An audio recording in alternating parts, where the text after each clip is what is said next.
अल्हम्दुलिल्लाह। अपने मुक़द्दस नाम की तरह हर दुल्हा दुल्हन की हयात नौ के आगाज का बावखार नाम HKGN furnitures.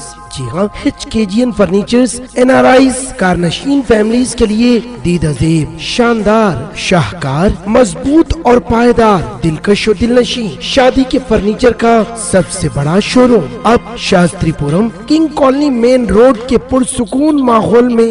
Chairman A18 Telangana news Mohammed Azam Ali. KTR ने चीफ मिनिस्टर रेवंत रेड्डी से अपने घरों उनकी पार्टी के अफराद के घरों को मुनहदिम करने की दरख्वास्त की है। अगर ऐसा है तो इन्हें गरीबों के मकानात गिराने से रोकना पड़ेगा। उनका कहना है कि वज़ीर आला को घरों को बुलडोज करना और लोगों की ज़िंदगियां तबाह करना बंद करना होगा। अगर मेरा घर गिराने से आपको सुकून मिलेगा तो बराहे करम ऐसा करें, लेकिन उसके बाद बेअखली से इन्हेदाम को ख़त्म करे। KTR ने रेवंत रेड्डी से उनके भाई तिरुपति रेड्डी का दुर्गम चेरुवु में मकान और कोडंगल के रेड्डी कुंटा में रेवंत रेड्डी के घर को मुनहदिम करने को भी कहा। మాట్లాడితే పేరు తీసుకుంటా కూలగొడతా అంటున్నావు, నీ ఇష్టం, మాకు అభ్యంతరం లేదు.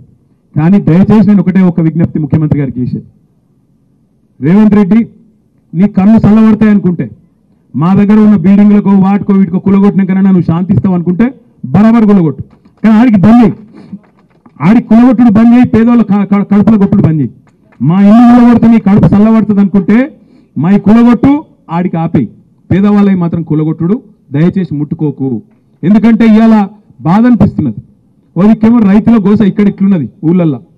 హైదరాబాద్ పోతేనేమో ఆ మూసికాడికి పోతే పాపం 30 ఏళ్ళు 40 ఏళ్ళు 50 ఏళ్ళకేంచి వాళ్ళని ఇవాళ ఆక్రమణదారులు అంటాడు ఒకడు, కబ్జాదారులు అంటాడు ఒకడు. అరే నువ్వే ఇచ్చినావు కదా రాబాయ్, నువ్వే కాగితాలు ఇస్తువి, నువ్వే వాళ్ళకి రిజిస్ట్రేషన్ చేస్తువి, నువ్వే బిల్డింగ్ పర్మిషన్ ఇస్తువి, నువ్వే 40-50 ఏళ్ళకెళ్ళి వాళ్ళతోని గర్పట్టి కట్టించుకోబడుతుంది, 40-50 ఏళ్ళకెళ్ళి మున్సిపల్ నీళ్ల పన్ను కట్టించుకోబడుతుంది. అన్ని పైసలు ఇన్ని రోజులు దొబ్బి తిన్నదేమో గవర్నమెంట్. ఇప్పుడేమో వాళ్ళు పేదవాళ్ళందరినీ పట్టుకొని ఇవి వీళ్ళు గరీబ్ గాళ్ళు, వీళ్ళకి ఏ దిక్కు లేదు, బుల్డోజర్ పంపిస్తా, కూలగొడతా, వీళ్ళు కబ్జాకోర్లు, అది ఇదని మాట్లాడుతూ ఉన్నాడు. నేను అడుగుతా ఉన్నా రేవంత్ రెడ్డి, మూడాలు నిజంగానే నీకు చిత్తశుద్ధి ఉంటే రెడ్డికుంటలో, కొడంగల్లోని రెడ్డికుంటలో ఎక్కడనైతే నీ సొంత ఇల్లు ఉందో అది కూడా కుంటలనే ఉంది, దమ్ముంటే దాన్ని కూలగొట్టి పేదవాళ్ళ మీదకి రా అని చెప్పి నేను సవాల్ చేస్తా ఉన్నా. మీ అన్నగారు తిరుపతి రెడ్డి, ఆయన ఇల్లు దుర్గం చెరువు పిల్లల నుండి మూలాలు దాన్ని కూలగొట్టు, దమ్ముంటే గివి కూలగొట్టు. నీకు అంతా ఇంకా కడుపు మంట చల్లారకపోతే మాకేమన్నా ఉంటే మాయి కూడా కూలగొట్టు, కానీ పేదవాళ్ళ ఇళ్ళ మీదకి పోకు అనే మాట